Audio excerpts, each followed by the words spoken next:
Olá você, estamos no canal E-Golpe Podcast, o único que promove o conhecimento das normas de proteção de dados pessoais para você se prevenir e não cair em golpes digitais.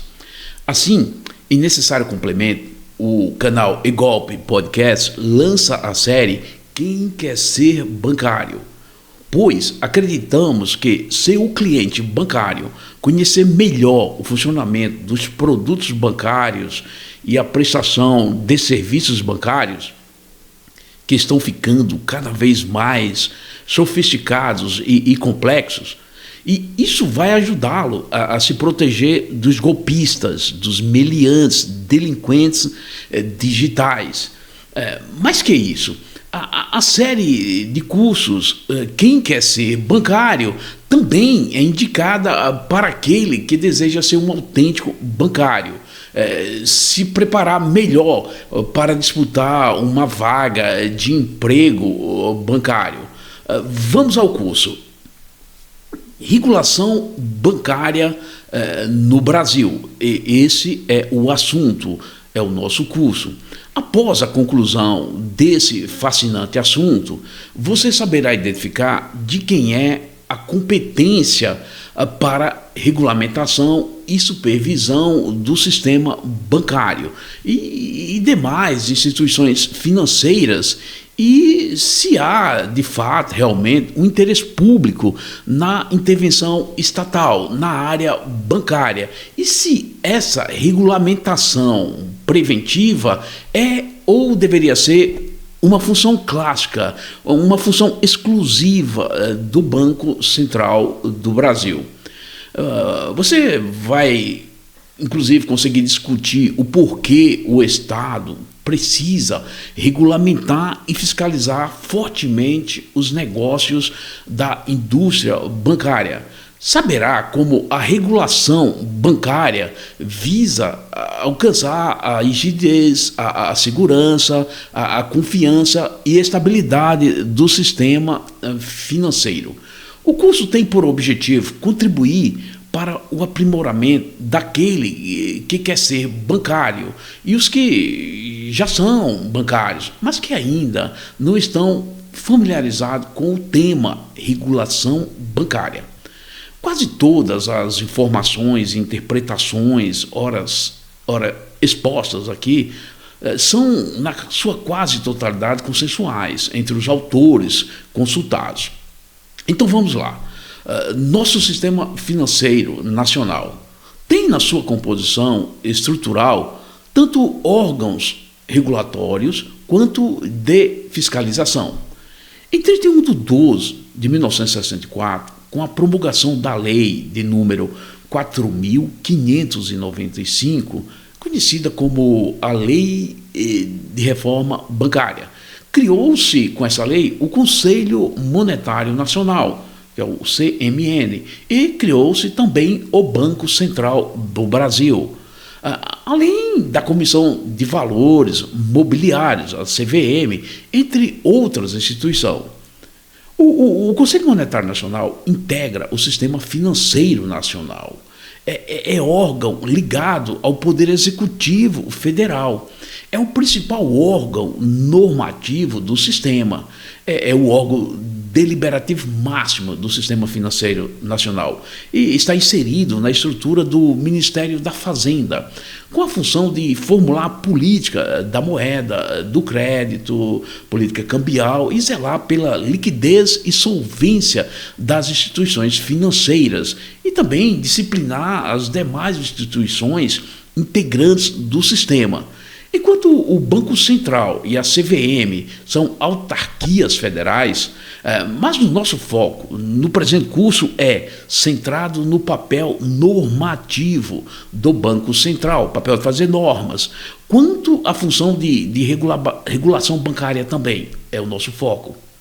Inclusive, lembro que você pode aprofundar o estudo sobre o Banco Central, pois também oferecemos um curso específico sobre o Banco Central, aqui mesmo nesse canal. Assista depois. Bancos são empresas sui generis, não são empresas nos moldes das demais, vez que é o único agente econômico que tem autorização legal para criar, multiplicar moeda através do binômio depósito e empréstimo. Não confundir com emissão de moeda. Criar moeda escritural, pois quem emite moeda física é o Banco Central. A moeda e o crédito figuram como seu principal objeto comercial, a mercadoria principal dos bancos. Com esse binômio, captação de recurso e empréstimo acaba também por regular a taxa de juros. Inclusive, costuma-se dizer que bancos são empresas perigosas. Assim, quando o banco desempenha suas atividades, a instituição bancária assume vários riscos. Assume o risco de liquidez, risco de mercado, risco operacional, risco legal ou regulatório, o risco moral e o risco sistêmico. Vem daí a justificativa para a intervenção e controle do Estado via regulação bancária. Mas o que vem a ser banco? Eduardo Salomão Neto lembra que a legislação brasileira não dá uma definição precisa do que sejam bancos. Realmente, a nossa legislação não se preocupou em apresentar uma definição exata, mas isso não é incomum. E nesse ponto, andou bem o legislador em deixar em aberto a definição legal, pois as atividades bancárias são numerosíssimas e dinâmicas. O referido autor apresenta a sua definição sobre bancos. Abre aspas para ele. Conclui-se, portanto, que bancos são instituições creditícias de caráter genérico, cuja função é a captação e repasse de recursos sem o caráter de especialização em ou preponderância de certo tipo de negócio que caracteriza as sociedades de crédito, financiamento e investimento e as sociedades de arrendamento mercantil. Fecha aspas. Os bancos necessariamente devem ser constituídos sobre a forma de sociedade anônima. Isso conforme reza a lei bancária, a lei de número 4.595 de 1964, no artigo 25. E na denominação social deve constar a expressão banco. Os bancos são classificados como banco de emissão, bancos comerciais ou de depósitos, bancos de investimento, banco de desenvolvimento, banco de crédito real, banco de crédito industrial, bancos agrícolas e bancos de câmbio. Na prática, normalmente, utiliza-se a expressão banco, sem distinção, querendo fazer referência à atividade financeira. No Brasil, a espécie de instituição predominante é a de banco múltiplo, que tem atuação financeira mais abrangente. O banco múltiplo, para ter essa classificação, banco múltiplo, precisa obrigatoriamente possuir pelo menos duas carteiras, sendo uma carteira comercial ou de investimentos, a outra pode ser comercial, de investimento ou de desenvolvimento, de crédito imobiliário, de crédito, financiamento, investimento e de arrendamento mercantil. O que se entende por sistema financeiro nacional? Pode ser entendido, conforme o nome sugere, como um feixe, um conjunto de instituições, de organismos estruturados e integrados, dirigido pelo Estado, para promover a intermediação financeira, cuja função é definida pelo artigo 192 da Constituição Federal Brasileira. Pergunta-se, qual a competência do Banco Central quanto à regulação bancária? Resposta: pode, assim, ser resumida. Compete ao Banco Central cumprir e fazer cumprir as disposições que lhe são atribuídas pela lei e cumprir também as normas emanadas do Conselho Monetário Nacional, por meio de resoluções, de circulares e outros regulamentos administrativos. O Banco Central é o órgão executor da política monetária, mas também exerce o poder de regulamentação e de fiscalização de todas as atividades de intermediação financeira, inclusive aplicando as penalidades cabíveis. Qual a origem dessas normas de regulamentação bancária? Como dito antes, o Conselho Monetário Nacional é órgão de cúpula e principal órgão normativo do sistema financeiro nacional. Assim, tais regulamentos são emanados do Conselho Monetário Nacional. De que modo são implementados esses regulamentos? Sidney Turkson assim bem resume, aspas para Sidney, dentre dessa estrutura legal, as decisões do Conselho Monetário Nacional são implementadas por resoluções do Banco Central e assinadas por seu presidente. Tais resoluções, quando necessário, são regulamentadas por circulares emitidas pela diretoria do Banco Central.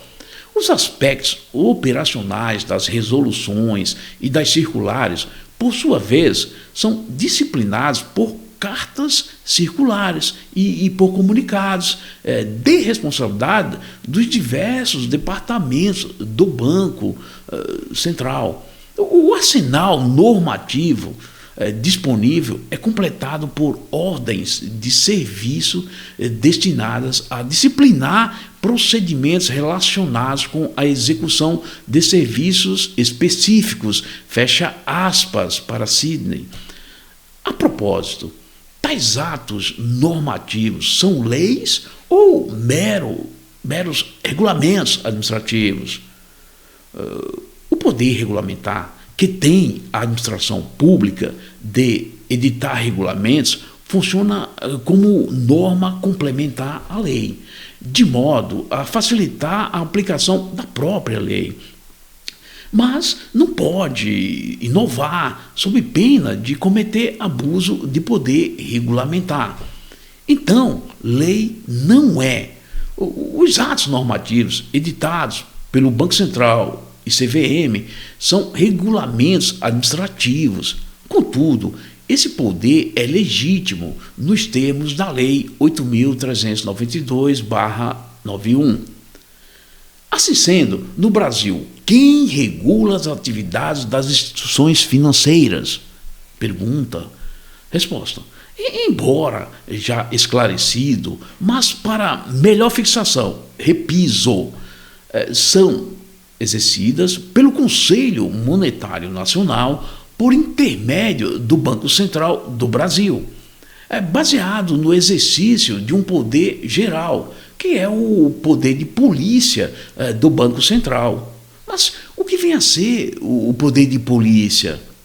Resumidamente, é o poder de fiscalização, como, por exemplo, autorizar o funcionamento dos bancos e impor sanções. O exercício do poder de polícia administrativo como já se sabe, é do Bacen, do Banco Central. O que é supervisão e regulamentação bancária? Essa definição que vamos apresentar agora é de Rosa Maria Lastra. Para ela, abre aspas, a supervisão bancária, em sentido amplo, pode ser definida como um processo com 4 estágios ou fases. Primeiro, autorização. Segundo, fiscalização. Terceiro, punição e administração de crises, que compreende o papel do Banco Central de doador de última instância, esquemas de seguro, de depósitos e procedimentos de insolvência bancária. Fecha aspas para Rosa Maria Lastra.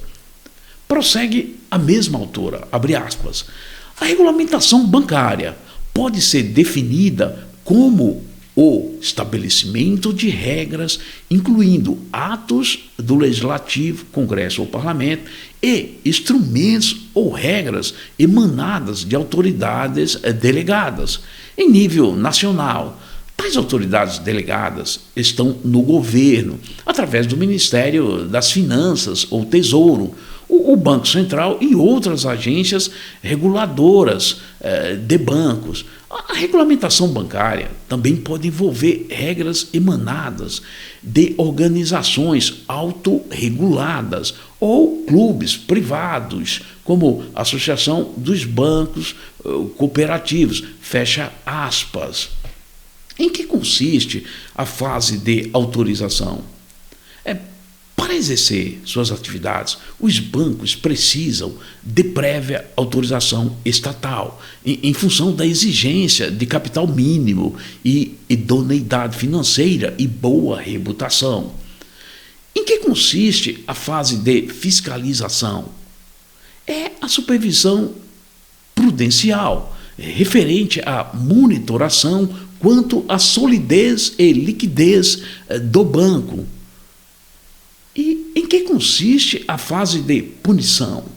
A punição ocorre quando o banco descumpre a legislação bancária ou regulamentos administrativos do Bacen, do Conselho Monetário Nacional, da Comissão de Valores Mobiliários e do CADE, e demais órgãos reguladores, se houver. As punições vão desde penalidades civis, criminais, até cassação da autorização para funcionamento do banco. E em que consiste a fase administração de crise? Crise pode ser caracterizada pela carência de liquidez ou estado de insolvência bancária. Aqui, o Banco Central age como prestamista de última instância e com as ferramentas e mecanismos legais de intervenção da liquidação extrajudicial e do regime de administração especial temporária, RAET, para fiscalizar os bancos. Outra pergunta: qual o objetivo da regulação e supervisão bancária? A supervisão objetiva assegurar a tão propalada rigidez do sistema financeiro. Visa a proteção de um sistema financeiro sólido e seguro, reduzindo o risco sistêmico, minorando as crises no mercado financeiro, além de proteger e defender a confiança e credibilidade do sistema. Assim, destina-se a fiscalizar e disciplinar a atuação bancária. Há realmente interesse público no setor financeiro bancário? Sim, claro, há sim. A própria redação do artigo 192 da Constituição Federal deixa bem explicitado, deixa isso claro, quando determina que o sistema financeiro nacional estruturado de forma a promover o desenvolvimento equilibrado do país e a servir aos interesses da coletividade em todas as partes que compõem. É o que diz o artigo 192 da Constituição Federal. Inclusive, quando a quebra de banco não só atinge o conjunto de credores, a economia, mas atinge a coletividade. Pergunta-se: é possível responsabilizar o Banco Central se falhar no seu papel de fiscalização? Resposta: o Banco Central não garante resultado aos credores do banco fiscalizado quanto às falhas no serviço de fiscalização das instituições financeiras. Os credores atingidos pela insolvência bancária podem até pleitear, mas, nesse caso, a obrigação é de meio e não de resultado. Portanto, é muito difícil responsabilizar civilmente o Banco Central pelos prejuízos sofridos pelo cliente credor do banco que quebrou, do banco quebrado. Pergunta-se: quais as razões que justificam a regulação bancária? Resposta: um pânico bancário, uma crise no sistema bancário pode trazer consequências ao sistema a ponto de comprometer a sua eficiência. Pergunta-se: qual a diferença entre regulação prudencial e regulação sistêmica? Resposta: para Sidney Turkson, assevera, abre aspas, por regulação sistêmica, entende-se a atuação do Estado visando proteger o sistema financeiro como um todo em face de um evento sistêmico, ou seja, de evento que possa potencialmente propagar-se pelo sistema, desestabilizando pela possibilidade de contágio e potencialização dos riscos próprios da atividade bancária, especialmente o risco de liquidez, levando a situação de insolvência, instituições que são sãs, fecha aspas, para Sidney. Para Gustavo José Marrone de Castro Sampaio, a regulação prudencial tem como objetivo principal proteger os depositantes contra perdas em caso de insolvência de um ou mais bancos, com permanente supervisão dos requisitos mínimos de capital e estabelecimento de restrições às atividades desenvolvidas, fecha aspas. Para o mesmo autor, abre aspas, a regulação sistêmica pode ser entendida como a instituição de uma rede de proteção para o sistema bancário destinada a impedir a ocorrência daquelas externalidades relacionadas ao alto grau de integração entre as instituições financeiras, fecha aspas. Outra pergunta: qual o objetivo da regulação prudencial? Resposta: a preservação da rigidez e solvabilidade da instituição financeira, isoladamente, de modo a defender e proteger a estabilidade do sistema financeiro. Pergunta-se: o que se entende por risco? Bem, risco pode ser entendido como sendo a incerteza existente quanto à ocorrência efetiva de uma perda ou a obtenção efetiva de um ganho. Pergunta-se: quais os principais riscos da atividade bancária? Resposta: como é sabido, banco capta e repassa recursos financeiros. Entre essas duas ações, há riscos possíveis e podem ocorrer vários riscos. Por exemplo, risco de liquidez, risco operacional, risco de mercado, risco de crédito, risco regulatório ou legal, risco moral, risco sistêmico e risco socioambiental. Vamos exemplificar alguns riscos, vez que é importante para o estudo e compreensão da regulação bancária. O que é risco de liquidez? Resposta: conforme resolução do Conselho Monetário Nacional, de número 4.557 de 2017, no artigo 37, define risco de liquidez como, abre aspas, 1.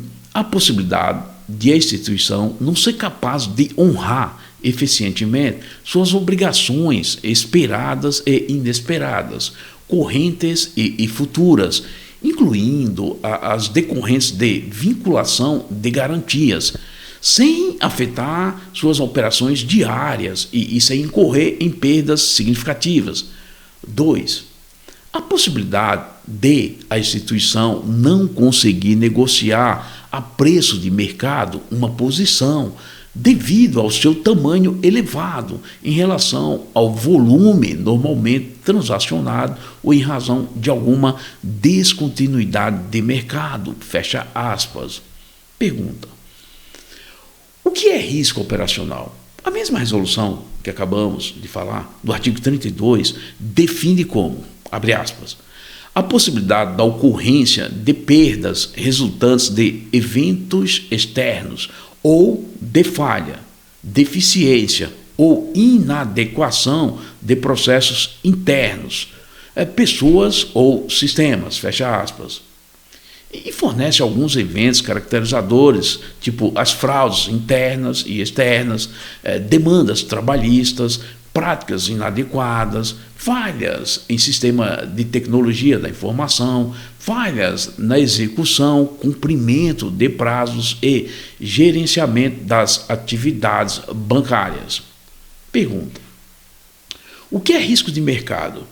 O risco de mercado, o artigo da mesma resolução o define como a possibilidade de ocorrência de perdas resultantes da flutuação nos valores de mercado de instrumentos detidos pela instituição, incluindo o risco da variação das taxas de juros e dos preços de ações para os instrumentos classificados na carteira de negociação, risco da variação cambial e das commodities. Outra pergunta: o que é risco de crédito? Na mesma resolução, é a possibilidade de ocorrência de perdas associadas ao não cumprimento pela contraparte de suas obrigações nos termos pactuados, a desvalorização, redução de remunerações e ganhos esperados em instrumentos financeiros decorrentes da deterioração da qualidade creditícia da contraparte. Pergunta: o que é risco regulatório ou legal? O risco regulatório ou legal está relacionado ao risco de alterações das leis e à obediência às leis e regulamentos vigentes, ao cumprimento das leis e à possibilidade de descumprimento de dispositivos legais e consequentes indenizações por danos a terceiros. Essa espécie de risco pode se relacionar com outras espécies de risco, como o risco operacional e como o risco de crédito. Pergunta: o que é risco moral? Essa modalidade também é conhecida como moral hazard. Caracteriza-se no comportamento dos agentes econômicos em incorrer em riscos baseados na rede de proteção bancária disponível. Assim, quanto maior a proteção oferecida, mais riscos são assumidos pelos agentes financeiros. Uma outra pergunta: o que é risco socioambiental? Resposta: conforme resolução do Conselho Monetário Nacional, 4.327 de 2014, no artigo 4º, define risco socioambiental como a possibilidade da ocorrência de perdas decorrentes de danos socioambiental. Outra pergunta: o que é risco sistêmico? É aquele em que a inadimplência de uma instituição para honrar seus compromissos contratuais pode gerar uma reação em cadeia, atingindo grande parte do sistema financeiro, conforme definição do Comitê da Basileia. Dos riscos inerentes às instituições financeiras, o risco sistêmico ou crise sistêmica, expressão também utilizada como sinônimo, é o que merece mais atenção, vez que uma crise bancária afeta a totalidade indiscriminada da sociedade e não só a coletividade de credores do banco quebrado. E é o objeto regulação prudencial do sistema bancário, na modalidade de regulação sistêmica. A regulação prudencial visa a proteção dos depositantes face à possibilidade de insolvência dos bancos, conforme o autor já citado, abre aspas. Por regulação sistêmica, entende-se a atuação do Estado visando o que é risco sistêmico. É aquele em que a inadimplência de uma instituição para honrar seus compromissos contratuais pode gerar uma reação em cadeia, atingindo grande parte do sistema financeiro, conforme definição do Comitê da Basileia. Dos riscos inerentes às instituições financeiras, o risco sistêmico ou crise sistêmica, expressão também utilizada como sinônimo, é o que merece mais atenção, vez que uma crise bancária afeta a totalidade indiscriminada da sociedade e não só a coletividade de credores do banco quebrado, e é objeto da regulação prudencial do sistema bancário, na modalidade de regulação sistêmica. A regulação prudencial visa a proteção dos depositantes face à possibilidade de insolvência dos bancos, conforme o autor já citado, abre aspas. Por regulação sistêmica, entende-se a atuação do Estado visando proteger o sistema financeiro como um todo em face de um evento sistêmico, ou seja, de evento que possa potencialmente propagar-se pelo sistema, desestabilizando pela possibilidade de contágio e potencialização dos riscos próprios da atividade bancária, especialmente o risco de liquidez, levando à situação de insolvência de instituições sãs, fecha aspas. Então, o risco sistêmico ocorre quando uma ou mais instituições financeiras apresentam crises de liquidez e essas crises também afetam outras instituições bancárias que não suportariam vultosas retiradas de recursos. Aí contamina o sistema bancário. Uma falha ainda que isolada pode causar instabilidade no mercado como um todo. Vem daí a busca pela manutenção da solidez e segurança do sistema bancário por intermédio das ferramentas de administração e controle de riscos. A defesa da concorrência no sistema financeiro é um subtema, um subtítulo que vamos abordar agora.